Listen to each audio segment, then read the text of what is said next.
Operating in the Middle East, the 9th United States Air Force, commanded by Major General Lewis Brereton, prepares for one of the most daring raids of the war, a daylight bombing of the Ploesti oil fields in Nazi-controlled Romania, fields that supply the Nazi war machine with nearly a third of its vital petroleum.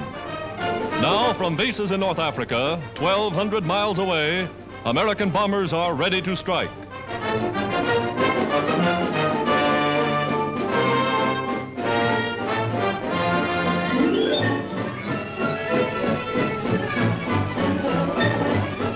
Months of planning are behind the attack. For weeks, crews have studied their target, made practice runs perfecting the precision of the bombardiers. Now the great fleet is skyborne. More than 175 giant Liberators streaking across the Mediterranean, and not an enemy plane in sight. Over the coast of Greece, across the rugged Balkan Mountains, past the Danube, the bombers roar upon their mission. The first wave swoops low as the target is sighted. Ploesti's 19 square miles of oil derricks, refineries, storage tanks, and cracking plants. From 500 feet, they pour incendiaries, then bombs. 300 tons of high explosives right on the mark.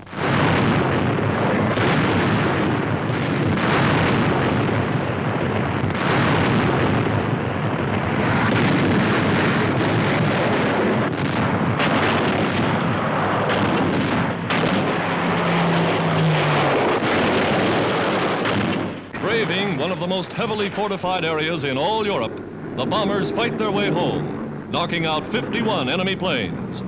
Although 21 bombers failed to return, the raiders struck the Nazi war machine a crippling blow. Home with battle scars, mission accomplished.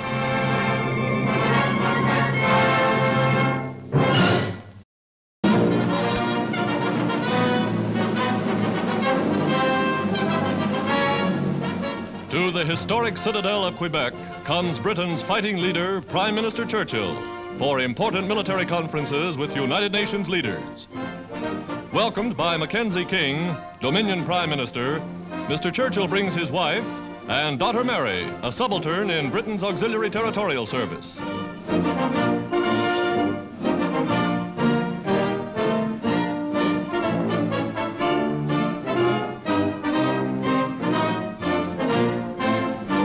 At Quebec's picturesque Chateau Frontenac, scene of the first conferences, Canadians of French descent give Mr. Churchill a rousing welcome.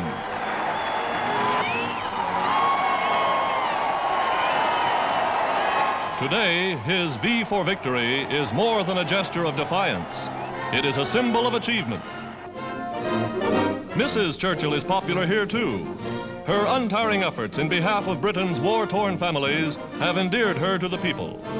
This is the first time she has given up her war work long enough to accompany her famous husband on one of his many journeys.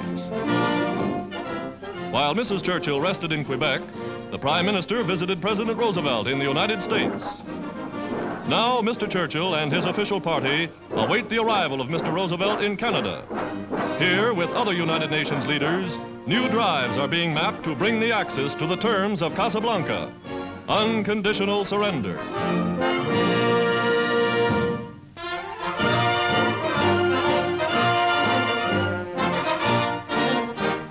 In Chongqing, Generalissimo Chiang Kai-shek and Madame Chiang observe the beginning of China's 7th year of war against Japanese aggression.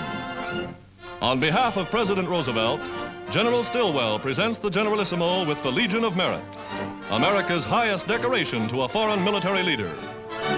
For Madame Chiang, it's her first meeting with news correspondents since her recent return from the United States. Although still showing the strain of her long journey, she plunges anew into the fight to free China.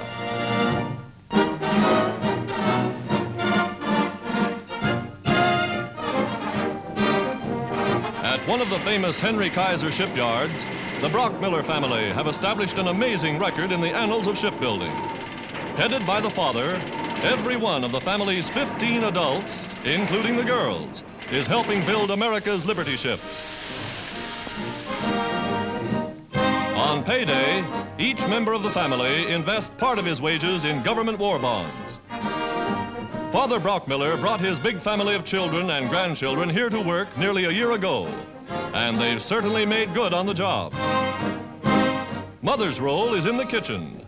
Cooking and serving food for 29 hungry Brockmillers is a job in itself.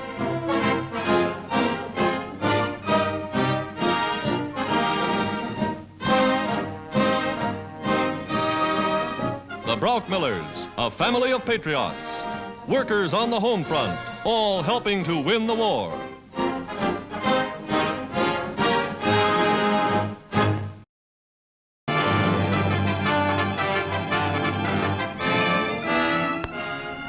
In California's beautiful Yosemite Valley, sailors on leave from battle zones enjoy a well-earned rest amid the peace and quiet of scenic national parks.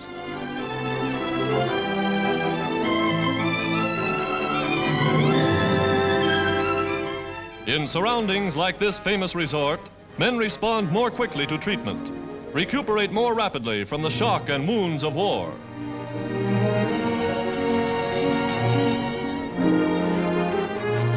California's giant redwood trees provide a picturesque setting for Uncle Sam's convalescent sea veterans.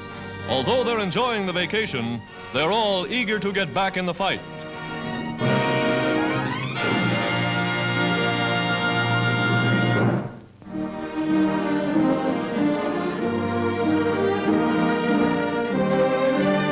At Palermo, General Patton is welcomed to Sicily by Cardinal Lavetrano, the island's highest-ranking prelate.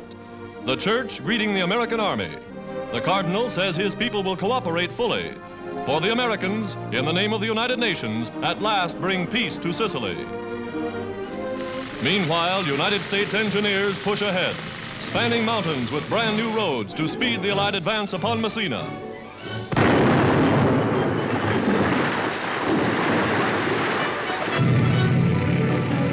Road-building machinery, landed with the invading troops, clears the way. In a matter of hours, supplies are moving up.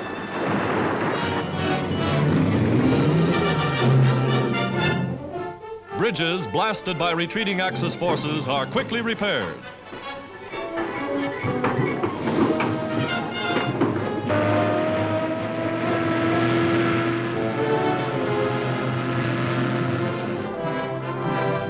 The road back. Hordes of prisoners, nearly 200,000 captured by the combined Allied forces. High-ranking officers, half a dozen generals join in the surrender. Eloquent evidence of the collapse of the Axis war machine in Sicily.